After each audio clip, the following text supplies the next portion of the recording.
know, Bee, she does this great acrylic work with a lot of hot colors, and it's really fun. And I think this location is a really great pick for her because it has that kind of vibe too, kind of fun. And yeah, I have a background painting. I've painted for years and years and years, and when we lived in Colorado, for about 40 years, and I think the landscape, the awesomeness of the mountains, everything I did was organic, representational to abstract.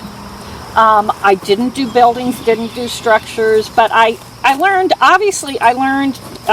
perspective very well at some early part when I was a pup, because it's there, and I was glad it was. We were fortunate enough in 2005 for 3 years to live in Brussels, Belgium.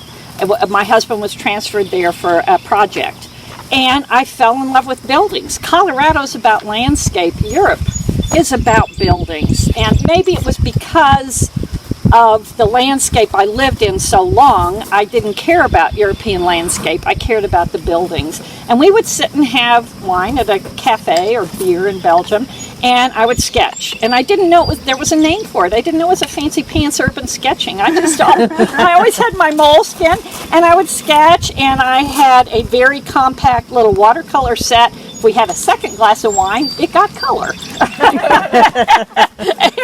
and my challenge always was to capture it as quick as I could.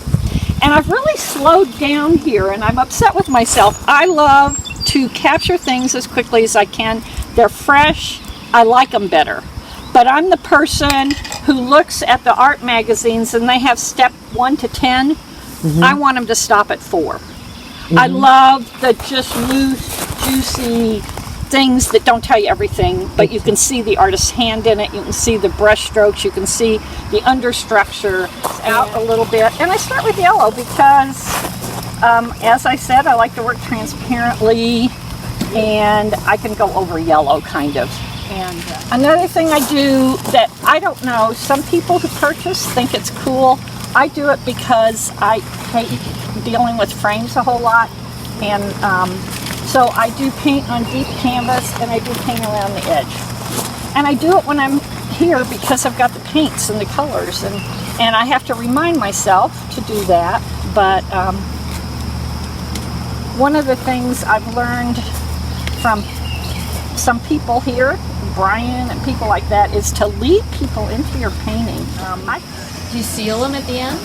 Yeah, there are several different ways. There's a bar, just like a Minwax water-based semi-gloss varnish that I saw in a workshop, but I was in Cheap Joe's and they have a UV product. I think it's golden acrylics. Yeah. And it's a UV protective product, and it's, again, I think a semi-gloss. And I liked that. It went on nicely.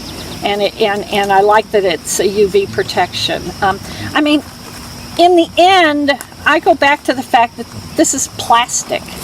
I mean, it's acrylic, it's plastic, so it is much more, it's sturdier than some other mediums, I think, because it's kind of a, that's what people don't like about it, is that it's plastic, but that's what I do like about it. And I love these little trailers with their fun little bits. And I'll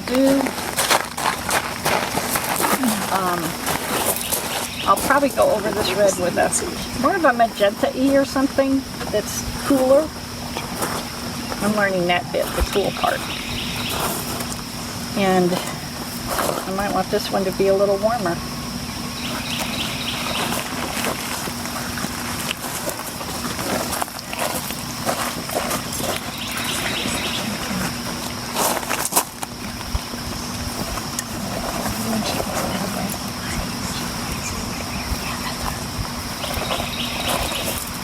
Keep it fun and not get too boringly detailed with it.